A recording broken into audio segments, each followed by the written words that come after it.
This incredible transformation is for Christina Wilson. She entered the Fox's Hell's Kitchen back in 2010 and she won it. And the $250,000 she won in prize money then went on to buy the house that she was renting. It was the first time ever across this competition that I wanted to employ the winner.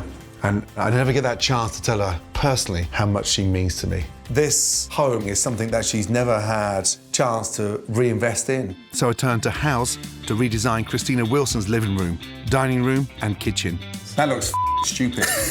It couldn't be Gordon Ramsay when I'm getting cursed at. Thank you. What do you think about this? Can we have that to the car? Absolutely. All right, Don, take it easy.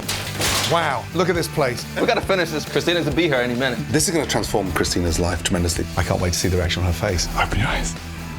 What? I'm Gordon Ramsay, and this is my house.